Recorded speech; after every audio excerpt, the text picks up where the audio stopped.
All right, guys, we are here with Ashlee St. Denis. I am not going to play with this pen because you're going to hear it on this microphone like this if I keep doing that. I just realized that. Anyway, we're here with Ashlee St. Denis. She owns Spiritual Realm Consulting. I met her at the Victory of Light. Obviously, all these interviews have been done because of Victory of Light, but I met her there under some unique circumstances. I kind of walked up and made a comment about that I know other people that do paranormal investigating, and she's like, "Oh, who do you know?" Which really put me on the spot, and I was like, "Uh-oh, who do I know?" So I was like, "Well, I know my buddy Dusty does it," and she was like, "Oh my God, I was supposed to talk to Dusty like a year ago, and we talked for a little bit, and I lost contact with him. I would love to get back in touch with him." So I was like, "Okay."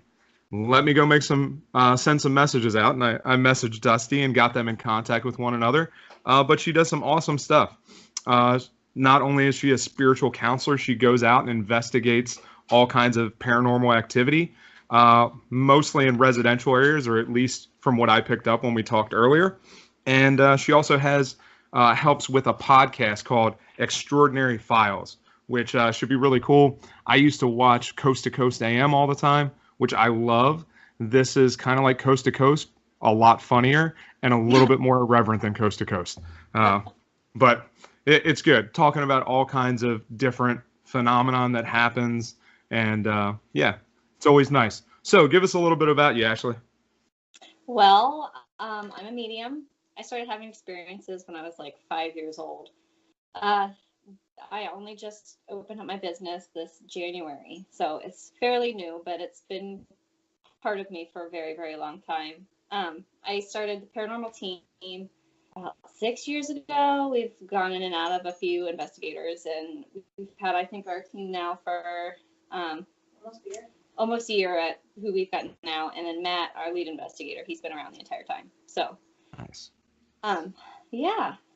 So it's interesting. Like earlier, I was looking, and you mentioned that on the website too.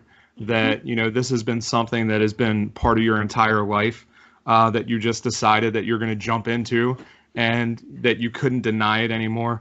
And I'm kind of in the same place. Yeah. So, I've gone from, I've done so many different things in my life, and moving forward, I really got to the place where I just want to help other people with the knowledge that I've gained over the last 38 years of my life.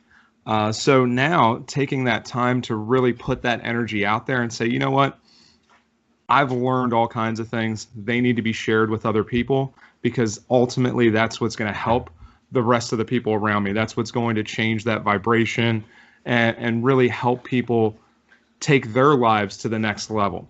And Right. ultimately, that's what we're all talking about, is really getting to that next place and figuring that out. So with that being said, the paranormal investigating, everybody is really excited about that. It's a big thing. It's all over TV all the time. My Yeah. dad is constantly watching shows about it. It's great. I walk into the house and it's playing. Like I came in last night, and I think Ghost Adventurers was playing in my living room when I got home. Not Yep. saying how much you like them, but anyway, my dad was watching that when I got home last night. But it is amazing that there are so many things out there, that people have so many experiences that we just don't understand. Right. So That's kind of how I got started.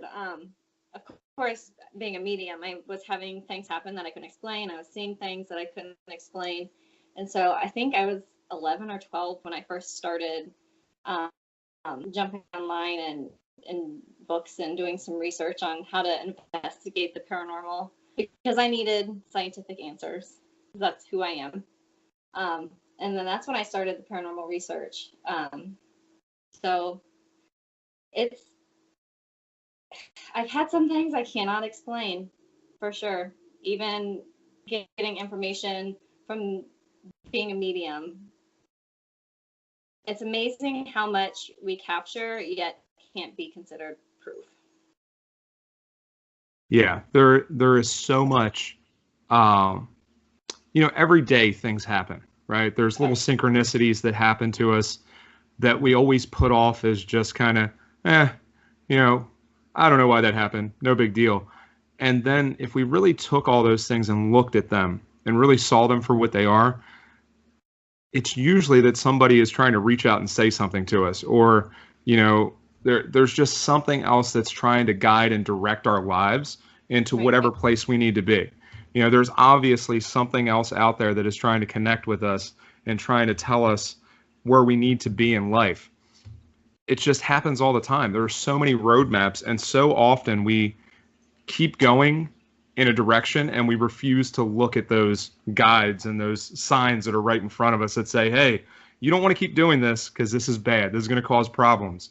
Go and do this instead. And it's no different in business or in anything else. There are always those signs. There are always those markers that we tend to miss because we're not listening and we're not paying attention.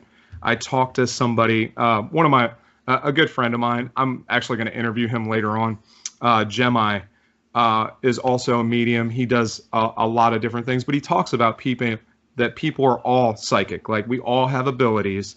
It's just that we refuse to tap into them for whatever reason that is. If it's because of, our background, our upbringing, a lot of times stops us from really believing in the gifts that we are given.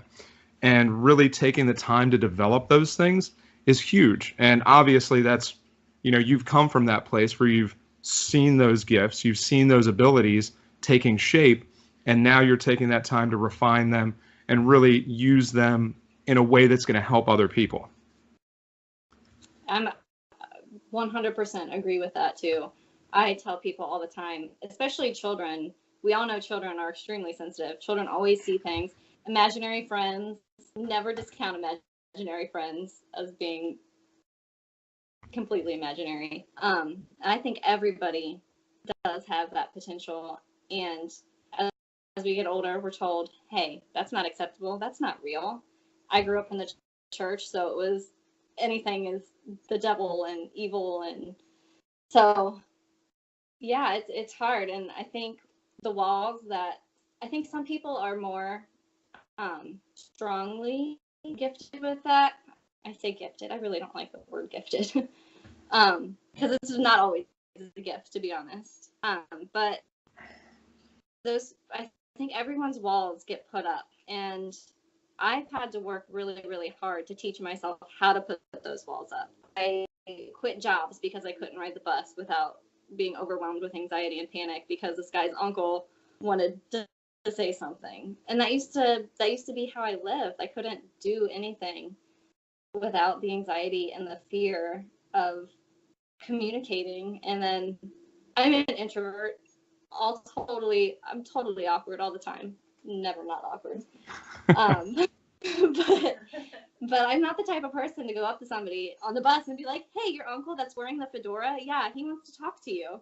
I can't do that. So I quit that job. And then I don't know what happened for me personally. My second daughter was born in October last year, and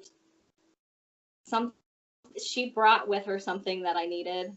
I don't know what changed. And then it just clicked in January. And I hear a lot of people kind of talk about how because of their time, it was just like a light switch flipped on. And I started doing readings, and it's amazing. It's amazing. I absolutely love the work I do. It can get really heavy sometimes.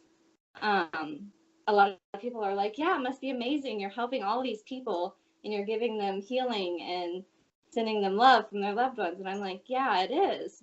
But I walk out of some readings. I've had several heroin overdoses and suicides, and it can be really, really intense. But it does. It all lends to the healing of their loved ones, and it's so worth it.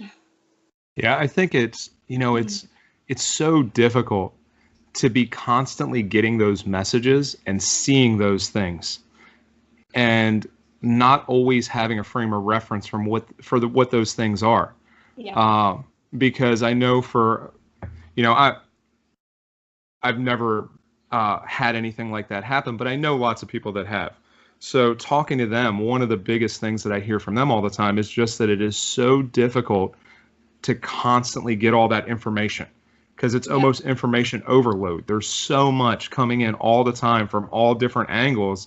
Being able to deal with that and disseminate and take the time to like close it off for a little while and say, hey, I have to spend time with my family. I have to be with my kids right now. I can't deal with this right now. When I was talking to Ken, he was telling me the other day he was driving to an event, and he got a message that literally was like right across his windshield in his car, and he could not see past. He was like, "Oh my God, I got to drive," and he's trying to drive and pay attention at the same time. It is amazing what you guys have to deal with that. So as much as it can be a gift, it can be also a curse. Dealing with that and having to deal with that. So many people. I hear you talk about this, and it's interesting to me. So many people that have had anxiety and some of these disorders. You wonder what it is. What is it really that they're dealing with? Yeah.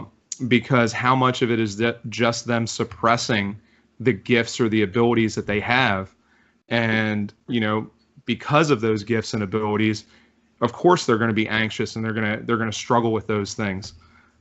So yeah. So you did a class on Paranormal Investigating 101.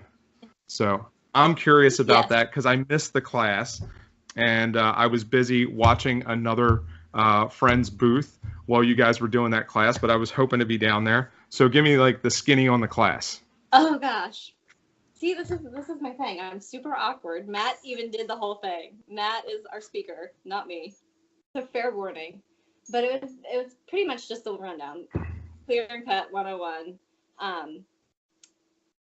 So some of our basic equipment that you can, I mean, very basics. All you need is a voice recorder, a digital voice recorder. The cheaper ones are actually better.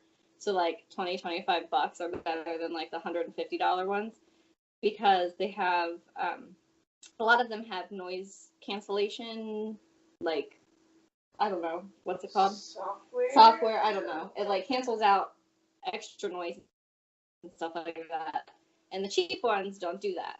So what we're looking for with the voice recorder is that it picks up EVPs, which are electronic voice phenomena. Those are,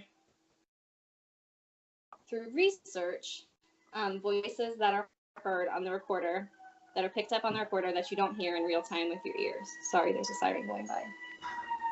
See, it's like real life, right? Real life happens, yeah, like sirens outside. It's all good. Exactly. I wouldn't be surprised if a shadow person walked behind you. So the voice recorder for EVPs is really all you need. And then an EMF detector, or K2, would be your other basics. So those check. We always go in debunking everything first. So we always want to say, hey, we know it's not this, or this. Did it hit when I said it? Yeah. See, Hannah's got all the equipment out because my office is haunted and I'm talking about it and stuff is happening. Anyway, the K2 picks up electromagnetic fields. And what you want to do is make sure that it's not coming from an actual electrical device. So computers, phones, what's the box? I can't even think. The surge boxes. Oh yeah, circuit breakers. Yeah, the circuit breakers, huge EMFs from that, and those can even come up through the floors. If there's high EMF caused by actual electromagnetic fields, it can cause paranoia. You can see things. You can feel like you're being watched. So we want to disprove all of that being caused by faulty wiring before we say, hey, it's paranormal. Once we go through, check all that, then you can actually, as long as you know that there is no reason for an electromagnetic spike on these devices, you can use them to communicate, because they draw energy from the air around them and they can spike those instruments. So those are the two basics. Other than that, you can there's all sorts of devices. There's Ovilus devices. They have like programmed dictionary of words, and they're all research. I'm very skeptical of many of them. And what they do is they cycle through these, and the spirits are supposed to be able to pick out words and communicate by using the pre-programmed dictionary. You can like manipulate it. Yeah, these frequencies they can manipulate. I don't know. I'm still very skeptical about a lot of it. I like to stick to the cut and dry pieces of equipment, the K2, but No, I think that honestly is the best way to go into investigating is to be very skeptical first. And yes. you guys all kind of laughed when I mentioned Ghost Adventures, and like I watch them, and you know my dad is not a huge fan of theirs, but I think it's all that's on Netflix or whatever the TV channel is right now. But they go in really trying to antagonize things rather than actually do research, right? So I think going in with that skeptical mindset and really trying to find all those ways. The reason why Ghost Hunters was so successful when it first started out is because they went in really trying to debunk everything first.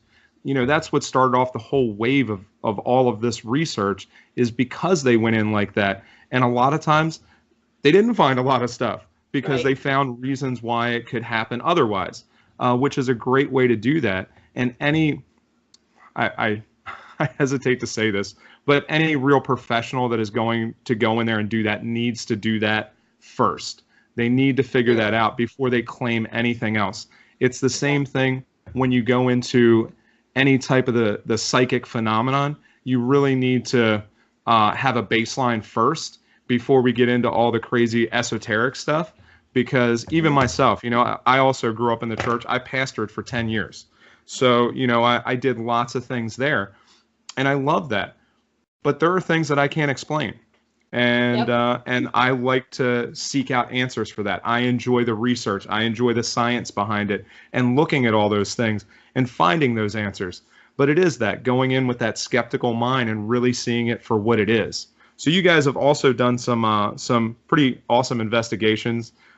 You've been down to Waverly Hills. I would like to go there at some point. Waverly was first. It was my first. It was impressive. Man, that is you know, seeing it, and it's not that far away for us, right? You know, we're in, you know, the Cincinnati area. It's just down close to Louisville, right? Mm-hmm. It's right outside of there. And yeah, dude, I am looking forward to taking a group of people down there just to go and enjoy that in the off season when it's not Halloween haunted house kind of thing. I want to go down there and get like a real experience. I want to go up to Mansfield too. I think that would be really, really cool to go. That's the state penitentiary, that's the prison, right?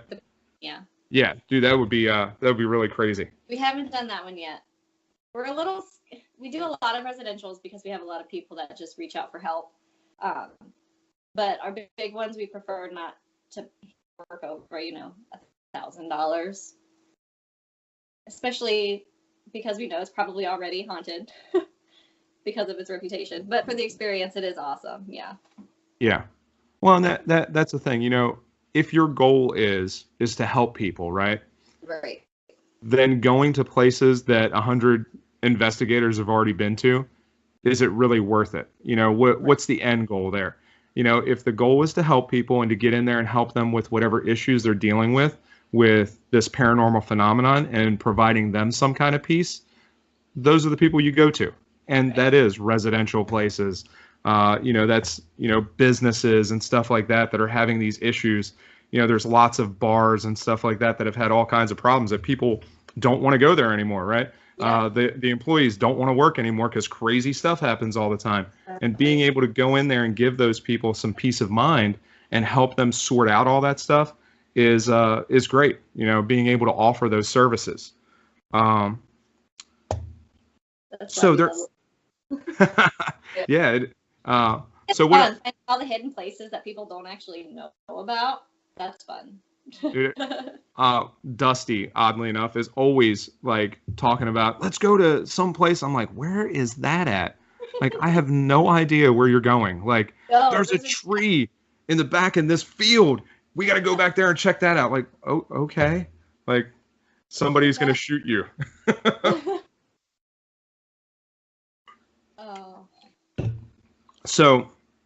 So with that, there's a bunch of other stuff that you do too. You know, you do the medium stuff, you do the paranormal investigating, and then you do a bunch of other stuff. What else do you do?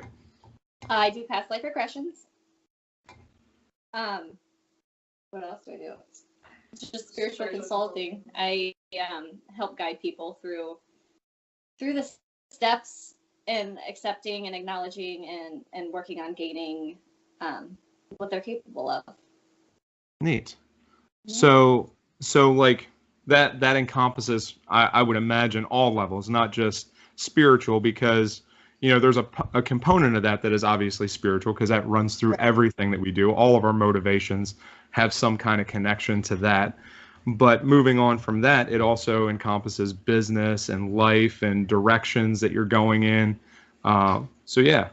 Exactly. So I'm curious about the past life regression stuff. That is something that I have never really gotten into, and I've always been interested. I think I was storm bad. I'm just kidding. Past life regressions I probably have more fun doing them than my mediumship readings. So what happens is you get put into a state of hypnosis. It's usually kind of a long, drawn-out process to get you there. Relaxation techniques are involved. And then what happens is you're fully aware. You're able to answer questions. You are able to pull yourself out of it. It's not like I'm going to tell you to cluck like a chicken, whatever. You're fully in charge of what happens, and you can pull yourself out of it if you get uncomfortable. But I start asking questions. Who are you? Where are you? What are you doing? A lot of people experience it as like they're watching a movie. Some other people actually can like look down and see their hands and feet like they are actually that person. And what happens is you go back into a lifetime, you experience some of the things that happened to you. Sometimes pieces get put together, like someone important in your life you've got relationship problems with, you're trying to figure out what that chemistry is, what the problem is. Sometimes it can go back to a past life, and you can sometimes experience your relationship with that person in a previous lifetime and understand why it is the way it is now. So a lot of the experiences are used to help heal in this lifetime. Interesting. Because I'm trying to remember who told me this. It was over the weekend. Somebody was telling me that they had a client that was experiencing some terrible like stomach pain, and they had went to a bunch of doctors. They had really done all the testing they could do. They can find no issues there. Then they went back and did a past life regression, and one of the things that they found out was that a husband of hers in another life had murdered her and had stabbed her in the stomach and killed her and her child at the time. And that pain was that direct relation of that happening and that husband continuing to hold on to that and being unwilling to let it go, because I think there was some issue where in the past life that he was very jealous, and she was getting ready to get into this relationship in this life, and she was getting ready to get into that relationship, and she was having all these problems now and all these physical issues from that because that person was still trying to control her through that time. It's fascinating to me. It's incredible. Thinking back. It's incredible what can happen. I did my own, and my husband actually murdered me in a past life. So yeah, we joke about that all the time. That's good. But it never ceases to amaze me what comes up. And I did a regression on a man that's got his PhD. Shocked he even came, first of all. Second of all, he left here. He goes, I don't know what just happened, but I will tell anybody that it's real. I don't know. It's so incredible. It never ceases to amaze me what happens during the regressions. You should do one. That would be interesting. I've had some people tell me some things that they have seen. It would be interesting to see that from the other perspective and to experience some of that. That would be interesting. And it's so much more different than just having like somebody do a past life reading on you. There's something to be said about seeing it and experiencing it again than just being told. And it's incredible. You don't realize how real it feels until you're in it. So yeah, it's amazing. Like in this life, I have done all kinds of things, right? I've done these crazy endurance events. I fought professionally in MMA, and I have lived my life as close in this time period as a warrior as I can, without being in the military and doing all that. And I've always been interested to see how that would play out before now. I can imagine I probably did some crazy things, but anyway. So it is amazing what you can find with those kind of tools and how that helps us today. So as we look through all those things, you have the whole paranormal thing, and you have ghosts, and people get really kind of freaked out about all of this stuff, right? They get really freaked out because they don't understand it. But I think, and this is a question that you can answer, how does looking back at all those things and seeing all those things, how does that translate into helping us today? Because ultimately what people want to know is how can they go from here to there? Exactly. Each lifetime is built on bettering ourselves and experiencing new things and changing the ways we approached things in the past, building our relationships with people.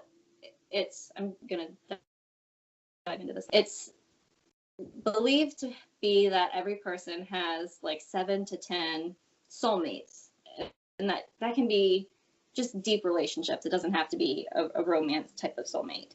But yeah, we work through our lifetimes to repair those relationships and build on them. And when it comes to like being stuck, the ghosts, and there's a whole lot of information in there. But a lot of times spirits are just waiting. If they're stuck, and they need to figure out why. A lot of times I can go in and try to help them with that. A lot of times they're confused. They passed suddenly. They're trying to speak to someone that's no longer there, what have you. And then other times spirits are just spirit. They're just around looking after. Our equipment was going off. Sorry. They're just around looking after the people that they love, and sometimes we catch them. We get a glimpse of them. It's all intertwined. It's all one wibbly wobbly, timey wimey mess. I hear like Doctor Who speak going on. Like, yes! Yay! Sorry, I am a huge Doctor Who freak. Yeah, I have all. It's all wibbly wobbly. I have all the original. Like me and my dad used to watch Doctor Who when I was a kid. So my favorite Doctor is Doctor Number 3, John Pertwee. I love Pertwee. Trapped on Earth, can't get away. Just amazing. I love him. And then of course, then I don't know. Like there's a toss up between my favorite like current Doctor. Like I really loved Christopher Eccleston. I thought he was very edgy and very angry, kind of like that Doctor. But then David Tennant is like the one that brought back the series. Everybody loves David. And the last two, I'm not so excited about. The lady Doctor. I like her a lot so far. I don't know.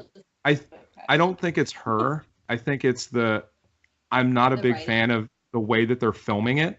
So like the shots and stuff are kind of weird to me. And then the dialogue is not what I'm used to. She has not come across. Well, let me say this. I've only watched the first 3 episodes.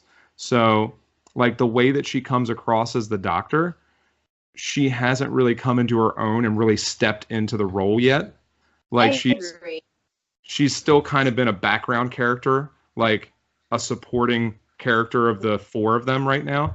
And I'm like, come on, like I get a lot of Matt and David in the way that she speaks, but I wish there was a little bit more of herself in there. Yeah, I think she needs to step up and she needs a moment where she's like, listen, I have conquered like every time there is. Like I'm a badass. You should be afraid of me. Right. There needs to be that moment.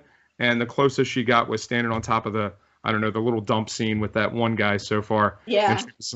And then she walked away, and I'm like, no, say something witty to him. What are you doing? He is coming off of Peter Capaldi, though, who is pretty intense. So maybe they're trying to, I don't know. Well, they're definitely trying to go in a different direction. Yes, So for sure. it'll be interesting to see how it plays out through the season. All right. So Let's not talk about Doctor Who. I didn't expect that, for sure. You know, it's amazing. There are all those things out there, and of course, I coach people in a different kind of setting. You know, I work a lot with men and trying to get them to understand how the things that they do and the things that they've learned and grown up with are not always the most appropriate thing for now in this time.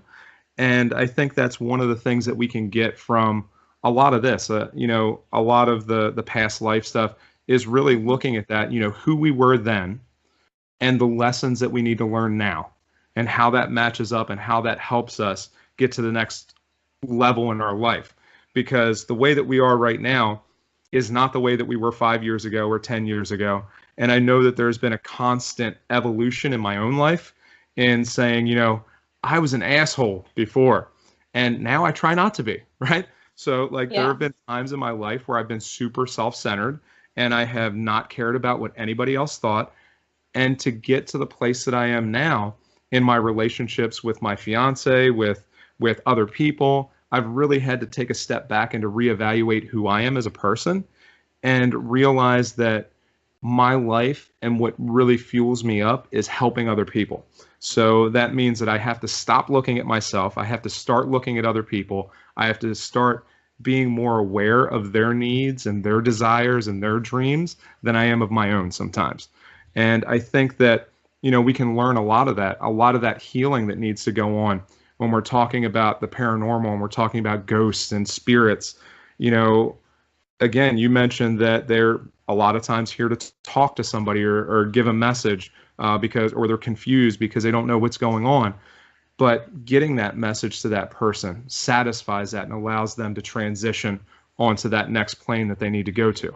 So I think it's incredible that we get to play that part for people, whether it's people that are here from a past time or it's people that are here right now dealing with life as of tomorrow, like they're fighting and arguing with people and they need to stop that. So I think it's cool that we get that opportunity to really get in there and dig into people's lives. So on that, I'm curious. I didn't see. I was watching the website to see who is who won the paranormal thing.